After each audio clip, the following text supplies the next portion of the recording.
Mayong hapon or mayong gabi sa matag usa. Welcome sa atong Catechism class dinhi sa One Voice Christian Fellowship sa Dakbayan sa Iligan ug atong buhat kini gumikan kay nasayod kita nga ang kabag-uhan sa kinabuhi, ang kabag-uhan sa atong kalag nagsugod gayud sa kabag-uhan sa atong hunahuna.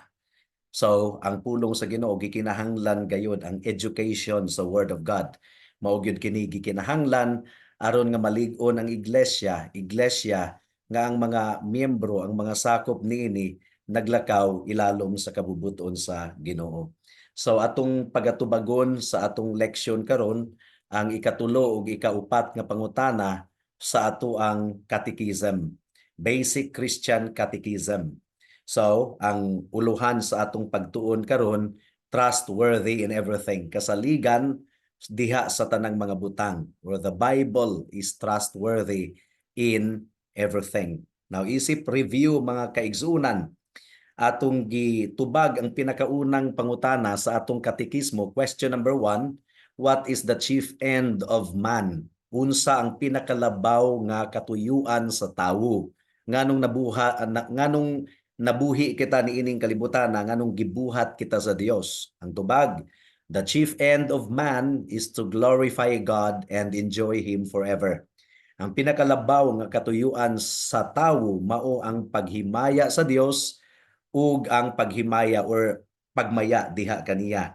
So kung dili kini matuman nga katuyuan, sayang ang pagkinabuhi sa mga katawhan niining kalibutana.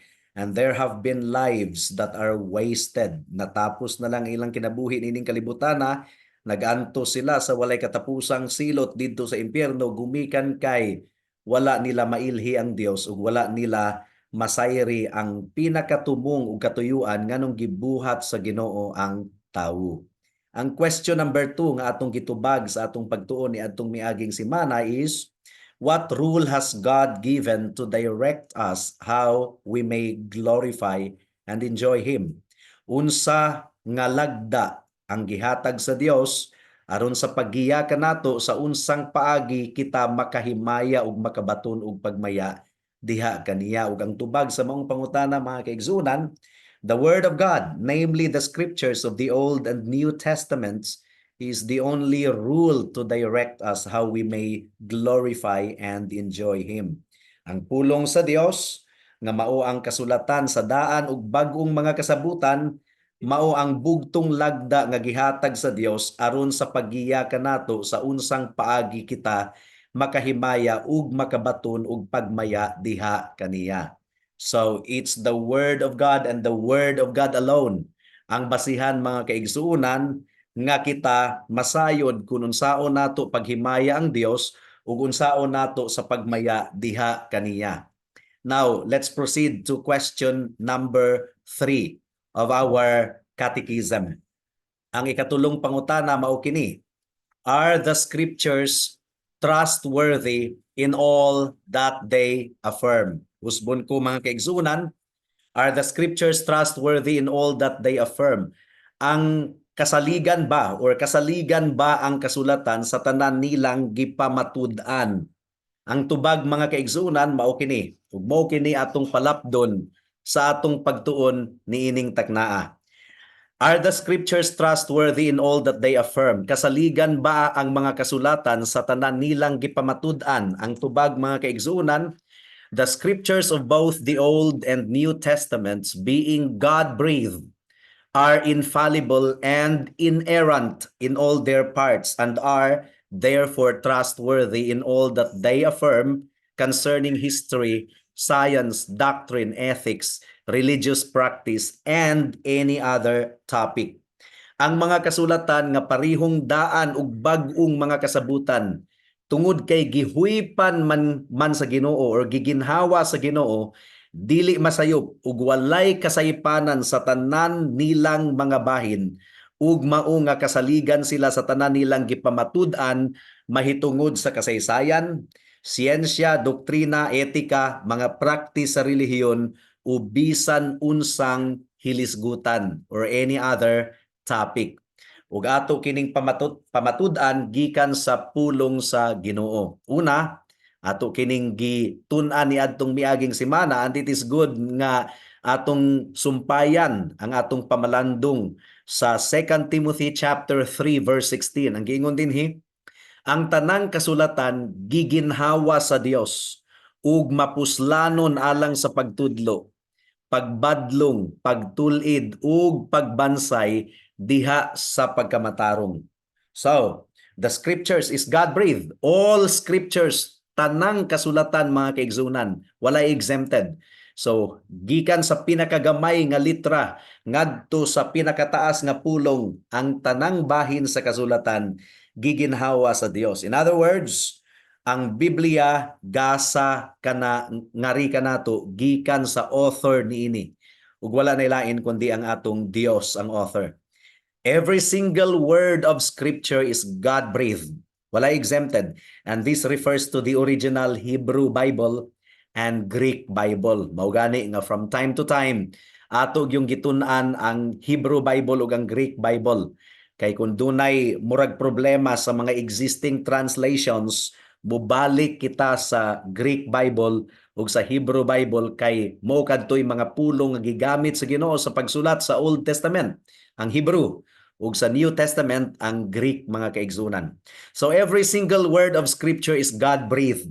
Bisan pa ang mga rabbi, ang mga Jewish teachers, nagtudlo sila nga ang Espiritu sa Dios nagpahiluna or mikunsad sa mga propeta ug gisulti ang pulong sa Ginoo sa mga propeta so that their words did not come from themselves but from the very mouth of God. So bisan pa ang mga rabbis, ang mga Jewish teachers nagtudlo nga ang balaang espiritu mikunsad sa mga propeta so that they did not utter words nga gikan sa ilang kaugalingon lamang, kundili gikan mismo sa baba sa Dios. Ug giuyunan kini ni Apostle Peter sa 2 Peter chapter 1 verse 21.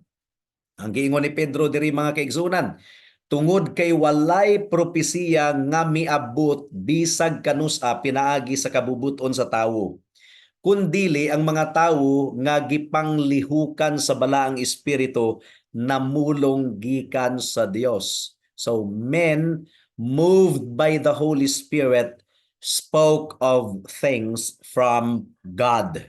Walay propesiya kuno nga miabot gikan sa kabubuton sa tawo bisag kanusa.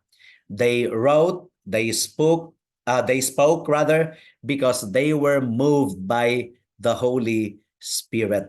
Bubalik kita sa 2 Timothy 3:16. Ang giingon dinhi, ang tanang kasulatan giginhawa sa Dios ug mapuslanon alang sa pagtudlo, pagbadlong, pagtulid ug pagbansay diha sa pagkamatarong. And so, nakita nato ni atong miaging semana that the doctrine of inspiration of Scripture is not optional. Dili kini optional. Kinahanglan nato yung tuuhan nga ang balaang kasulatan inspired by the Holy Spirit. Giginhawa kini sa Dios. It is not optional but it is vitally important. Ug dili na nato ikatingala mga kaigsunan nganong si Satanas iya gayong tamnan og pagduda ang utok sa mga tawo concerning the reliability of the Word of God. Nagtanom si Satanas og pagduda sukad pa sa sinugdanan. Ang doctrine of the infallibility and inspiration of the scriptures mo kini doktrina nga pinakaunang giatake ni Satanas nga naka-record sa Genesis chapter 3 verse 1 to 5. Unsa man ang giingon ni Satanas kang Eva, tinuod ba nga miingon gyud ang Dios? So sa tuno palanggani ni Satanas, iya nang gitamnan og pagduda ang utak ni Eve, ang utak ni Eva concerning the truthfulness of the Word of God. And this is what Satan does. Ug sa atong panahon karon, daghan kayong mga tawo nga nag-ekspresar og pagduda sa pulong sa Ginoo. Nagani mo uban mo ingon nga di ta mutuo sa Biblia kay binuhat ra na og tawo. So, kinsa man ang musulat sa Biblia, kabaw. Mas mutuo tingali sila sa Biblia kung kabaw ang gasulat. But no, tao ang gamit sa Ginoo sa pagsulat sa iyang pulong, but those people were moved by the Holy Spirit. Ang balaang kasulatan mo kini ang tingog sa Dios ngadto sa kalag sa tawo. So dili katuuhan, dili gyud nato ma-imagine nga ang Ginoo maghatag sa mga tawo og libro nga dili nila masaligan? No. That's not consistent with the character of God. Gumikan kay ang Deuteronomy chapter 32 verse 4 nagaingon nga ang Dios, Dios sa kamatuoran. Unya ang John chapter 14 verse 6 nagaingon, I am the way, the truth, and the life.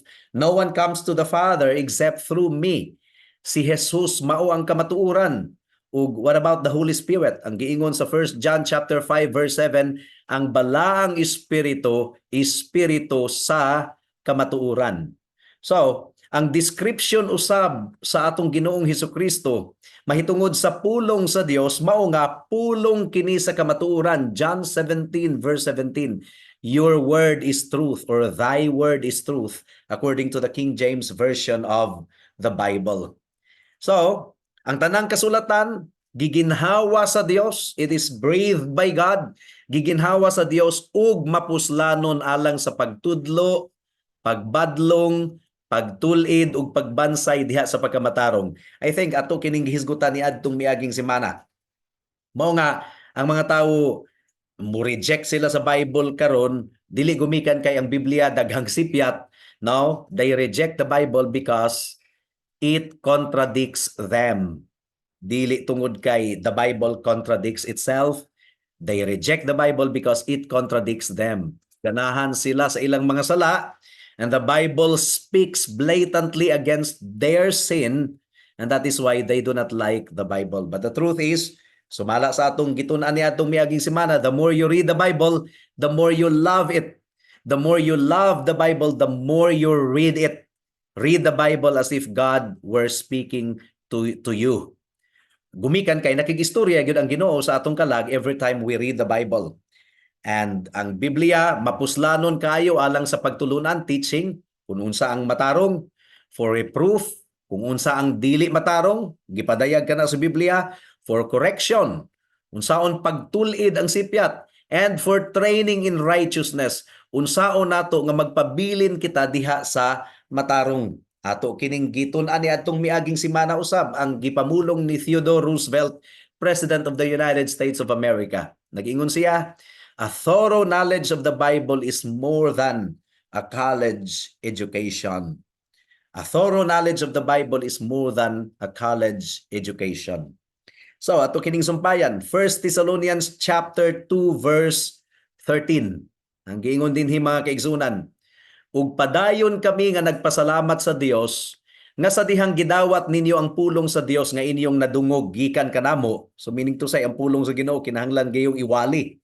Unsaon pagkadungog sa mga Thessalonian sa pulong sa Ginoo kung walay nagwali. Faith comes from hearing, and hearing by the word of God. Unsaon nila pagpamati kung walay gawali. So ang giingon ni Pablo, ug padayon kami nga nagpasalamat sa Dios nga sa dihang gidawat ninyo ang pulong sa Dios nga inyong nadungog gikan kanamo, gidawat ninyo kadto dili isip pulong sa mga tawo kundili sumala sa kamatuoran, isip pulong sa Dios nga nagpanglihok usab diha kaninyo nga mga mituo. So ang pulong sa Ginoo gamhanan, magpanglihok kana sa kasing-kasing sa mga tawo, because the author of the word of God is God, the Holy Spirit. So, ang balang espiritu gamhanan nga magpanglihok sa kasing-kasing ug hunahuna sa mga tawo, muna nga ang mga preachers dili dapat mahadlok nga ibungat ang kamatuoran gikan sa word of God. Gumikan kay gamhanan ang pulong sa Ginoo, gamhanan ang Dios. Nagpanglihok ang pulong sa Ginoo sa kasing-kasing ug hunahuna sa mga katawhan. That's our confidence. Mao nga igsuon, unsaon man nimo pagdawat sa pulong sa Ginoo? Gidawat ba nimo ang pulong sa Ginoo, isip pulong gayod sa Ginoo, or masuko ka? Masuko ka kay hunahuna nimo giigo ka ni pastor. Igsuon higala, dili na pulong sa pastor. Pulong ka na sa Dios nga gipasabot lamang sa pastor. So do na mo mga tao nga muingon nga pastor, giigo ko nimo kaganina. As if importante kaayo siya nga siya na lang gyud mo inasa hunahuna sa pastor. Nga most of the time wala gyoy tawo nga nasa hunahuna sa pastor samtang siya nagwali, kay he is just proclaiming the word of God as it is. Pero ang tinuod nga issue mga kaigsuonan is that they weren't receiving the word of God as the word of God. Munang nasuko sila Kay wala nila gipaminaw ang pulong sa Ginoo, isip pulong sa Ginoo. Ang ilang hunahuna pulong rana ni pastor. Sulti-sulti rana ni pastor. Masuko gyud sila. But if they understand that what the pastor is proclaiming is the word of God, then ang ilang attitude lahi. Kung naigo sila, salamat. Lord, tabangi ako nga matulid ang akong kinabuhi, matulid ang akong kalag pinaagi sa imong pulong. That's the question. The gospel had been received from men. So kinahanglan gayong iwali kini, indeed, but it had been accepted. Gidawat kini sa mga taga Thessalonica, not as originating with men, but with God. So, ang preaching mga kaigsunan, ang pagwali, dili lang kini merely talking about God, but in a sense is God Himself working through the message and personality of the preacher, confronting men and bringing them to Himself. Muna nga, dili gyud ta ma-insecure, bisan pag kinsa ang muwali, mubarog sa pulpito aron muwali, mas ganahan ko ni kuan, mas ganahan ko ni kuan muwali. No, dili kita insecure, gumikan kay dili man tawo kini mga kaigsunan ang nagpanglihok, it is the word of God. So whoever the preacher is, regardless of his preaching style and preaching personality, ang Ginoo adunay gahom nga mogamit niya ng tawhana aron sa pagpasabot sa iyang pulong ug magpanglihok siya sa kasing-kasing ug hunahuna sa mga katawhan. Okay. Ang giingon sa John chapter 10 verse 35, dili mahimong mabali ang kasulatan. Igsoon, higala. Bisan pag makiglalis ka sa pulong sa Ginoo, mual kontra ka sa pulong sa Ginoo. Ang pulong sa Ginoo nagpabiling pulong sa Ginoo. Dili gyud mabali ang kasulatan. And again, that is really the confidence of all preachers of the gospel. Tanang mga alagad sa Ginoo nga nagawali sa pulong sa Ginoo. We stand on the ground that the word of God cannot be broken. Tinuod gayud ang pulong sa Ginoo. Dili ta dapat ma-insecure o maulaw. It means that the scripture cannot be emptied of its force by being shown to be erroneous. O daghang mga tawo nga nagsulat pa man gani gyud og mga libro, ilang gidiscredit ang Bible, daghan kunong sipyat. Pero ang Biblia nagpabilin nga gamhanan, nagpabilin nga nagpanglihok sa kasing-kasing ug hunahuna sa mga tawo. Mga ayaw ninyong tagda ng mga tawo nga naara og alkontra sa Biblia, unya nagpasumangil nga ang Biblia dunay sipyat. No, it means that the scripture cannot be emptied of its force by being shown to be erroneous. Matud pa ni David Guzik, the word of God can't be broken. It breaks whatever opposes it. Ang pulong sa Ginoo dili mabuak, dili mabali. Balion sa pulong sa Ginoo ang tanang tawo nga mual kontra sa pulong sa Ginoo. Ug kung ikaw higala, imong ispend ang tibuok nimong kinabuhi sa pagsupak sa pulong sa Ginoo, time will come when God will judge you. Ug wala na gyud paglaom pa nga ikaw masalbar. Busa karon samtang duna pay higayon, duna pay tsansa. Repent of your sin and return to God. Balik sa Ginoo. Pagpakig-uli sa Ginoo, pinaagi kang Kristo. Higala. The word of God can't be broken. It breaks whatever opposes it. Matud pa ni J.C. Ryle, every word of Scripture must be allowed its full weight and must neither be clipped, passed over, nor evaded. So dili nato likay-likayan kining portion sa Scriptures nga murag di taganahan. Di nato na likay-likayan og basa og wali. Kinahanglan ato kanang basahon, ato kanang pamalandungan, ug ato kanang atubangon, ug ato kanang iwali. Gamhanan kana higala. Walay sayang sa pulong sa Ginoo. Matod pa ni F.F. Bruce, Scripture cannot be annulled or made void. It cannot be set aside when its teaching is inconvenient. What is written remains written. Ang sikreto nga mahimong magmalampuson ang atong ministry, nga panalanginan gayud sa Ginoo, is that dili kita mahadlok nga mubungat sa pulong sa Ginoo. Dili kita mahadlok sa mga tawo nga dato, sapian, ibasig masuko sila.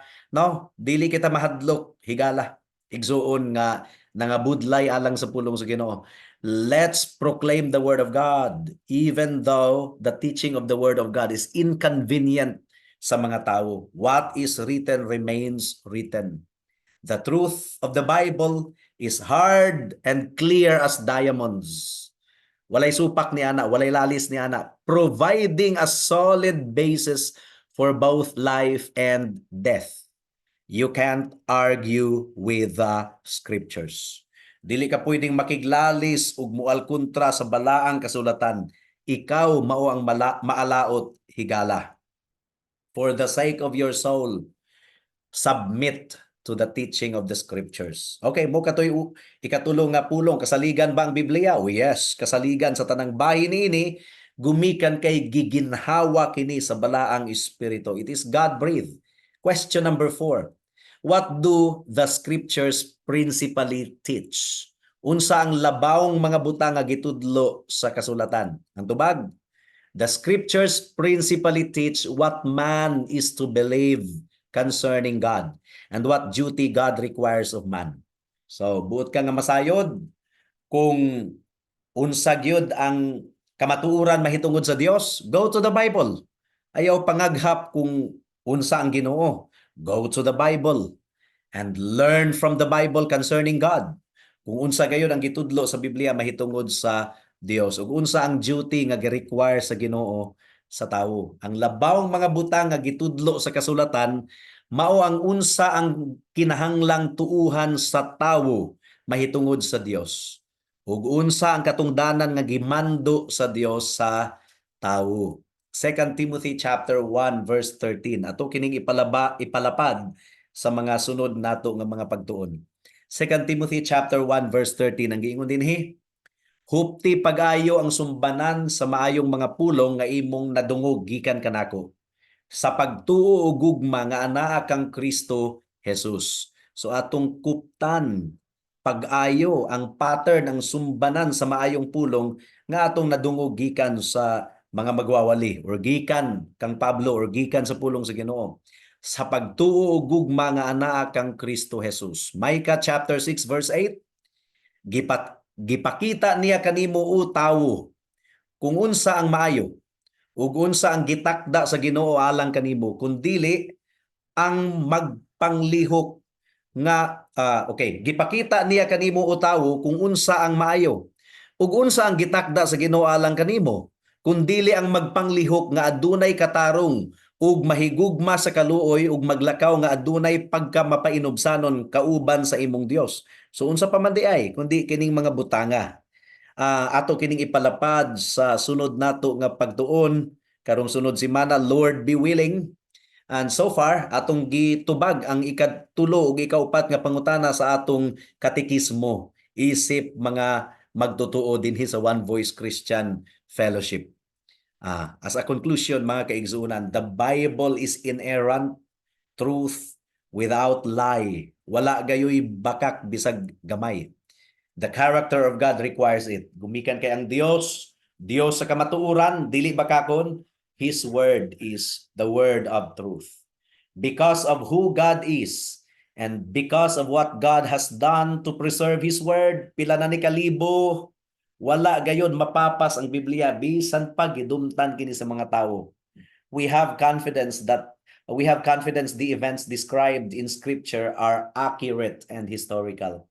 The Bible has been proven to be reliable. No one has proven otherwise. If the Bible is reliable, then its words are true. Busa higala, ayaw dudahi ang pulong sa Ginoo. If you want salvation, kung gusto mo nga ang kalag nimo maluwas, nga unsaon man nga ikaw nga makasasala, mapasig-uli sa Dios, mapapas ang imong sala, isipon kang matarong atubangan sa Ginoo, read the Bible, listen to the gospel proclamation, ug tataw kaayong giingon diha nga ang imong sala matangtang pinaagi sa dugo ug pagkamatarong ni Kristo. Mailhan nimo ang Dios, dawaton ka sa Ginoo, pinaagi sa iyang anak nga si Hesukristo. Wala na laing dalan. Jesus alone is the way, the truth, and the life. Walay makaadto sa amahan kundili moagi kang Kristo.